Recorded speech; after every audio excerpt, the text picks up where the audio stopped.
This episode is brought to you by Oliver's Neighborhood Watch Service. If you need a vicious carnivore to guard your property, to keep away all the local criminals and ne'er-do-wells, get in touch with Oliver for top-notch security. Call today for rates and availability. Yes! Not responsible for medical bills and liability claims from strangers and idiots injured by performance of security services. You're watching David McElroy TV.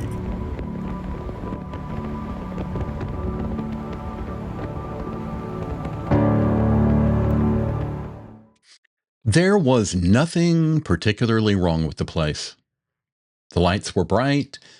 The music consisted of old hits from the time when Jimmy Carter and Ronald Reagan were president. The decor was brightly colored plastic. There were people everywhere, including a table of teen girls making TikTok videos. There was nothing offensive about any of it, but it was bland and boring and distracting. You could have been anywhere in the country. I tried to write, I tried to read, and yet after a while, I felt a quiet urge to leave. I stepped outside into the warm evening breeze and stood still. As the door slowly closed behind me, the drop in noise was almost physical. The air felt different. The world slowed down just enough for me to notice it again. And in that moment, I realized once again something I've observed more and more over the last decade or so. There's nothing wrong with most of what our culture produces. Not really. It's not evil. It's not low quality. In many cases, it's the opposite. It's engaging and creative and well-made. It's designed by people who know exactly how to capture your attention and hold it. That's not the problem. The problem is that there's too much of it. There are too many voices layered on top of each other. A podcast in the car, music playing in the background, a video while I eat. Habit of reaching for my phone the moment there's a pause, just to see what's new, what I've missed, what else I could be taking in. None of those things are exactly bad. Some of them are good. But they don't come one at a time. They stack, one after another, sometimes on top of each other. And after a while, there's no silence left, no space to think, no space to feel, no space to notice the quiet things that actually matter. The weight of a conversation, the presence of another person, the stillness of the world around me, or the sense that God might be trying to say something I can't quite hear.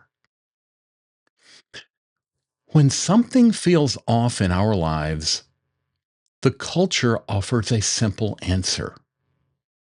More distraction, more input, more things to fill the space. And for a moment, it works. It always works for a moment. But the relief never lasts because the problem was never that something was missing.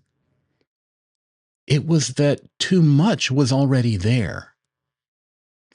What I'm actually craving isn't something new to add to my life. It's things to remove. I want to strip away the constant input that keeps everything at the surface. That sounds simple, but it isn't. Because the culture doesn't feel like something we need to escape from. It feels like something we're drawn toward. It's enjoyable. It's normal. It's everywhere. It quietly asks subtle and invisible questions that are hard to ignore. Don't you want this? Don't you want to feel what everyone else is feeling? Don't you want to be part of what everyone else is doing? Saying no to that doesn't feel like a moral decision. It feels like stepping away from life itself. And yet, the more I pay attention, the more I realize that what I find on the other side of that decision isn't less life, it's more. More clarity, more peace, more awareness of what's real and what actually matters. But that's true only when there's enough silence to notice it. I'm not trying to say that the culture is evil. I'm saying that everything our culture creates has become a tsunami of distraction that adds up to scrambled minds and distracted hearts. I can't make the culture go away, but I'm trying to create space within it for sanity and quiet and contemplation. I'm trying to remove what doesn't need to be there. Because right now, the greatest threat to feeling fully human isn't that we don't have enough.